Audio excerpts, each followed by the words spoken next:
Au nom du Père et du Fils et du Saint-Esprit. Amen. Évangile de Jésus-Christ selon saint Marc.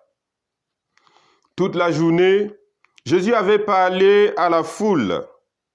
Le soir venu, Jésus dit à ses disciples, « Passons sur l'autre rive. » Quittant la foule, ils amenaient Jésus comme il était dans la barque et d'autres barques l'accompagnaient.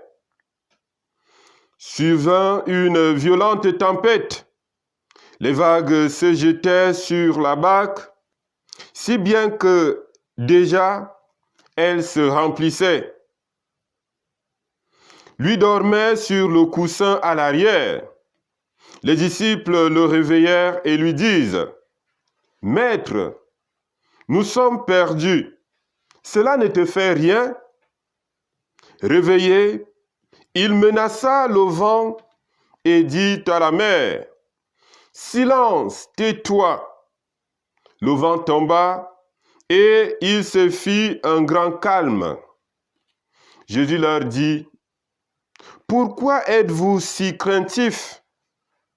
N'avez-vous pas encore la foi? » Saisis d'une grande crainte, ils se disaient entre eux, « Qui est-il donc, celui-ci, pour que même le vent et la mer lui obéissent? » Acclamons la parole de Dieu. Louange à toi, Seigneur Jésus. L'évangile de ce dimanche nous présente la tempête apaisée par Jésus.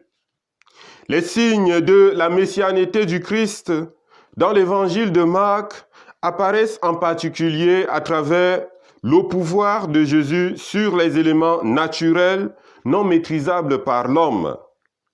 Ces signes révèlent l'avènement du règne de Dieu à chaque instant et à chaque lieu de l'histoire de l'humanité. Nous n'en sommes pas seulement les bénéficiaires, mais nous sommes invités à en devenir des acteurs. Quel est le message contenu dans la page de l'évangile de ce jour? La traversée de la mer de Galilée indique la traversée de la vie. La mer représente notre famille, notre communauté, notre cœur lui-même. Des petites mers, mais dans lesquelles, nous le savons, peuvent se déclencher à l'improviste de grandes tempêtes. Jésus ne nous donne pas de recette magique pour éviter toutes les tempêtes dans notre vie. Il n'a pas promis de nous épargner toutes les difficultés. Il nous a en revanche promis la force pour les surmonter si nous la lui demandons. Chez les premiers chrétiens, soumis à toutes sortes de difficultés, à toutes sortes d'épreuves et de tentations, ce récit est un appel à la foi et à la confiance en Dieu. Il est pour nous également la meilleure garantie contre les tempêtes de notre vie. Le moyen pour garder Jésus dans la petite barque de notre vie et de notre famille, c'est la foi, la prière, la fidélité au commandement de Dieu.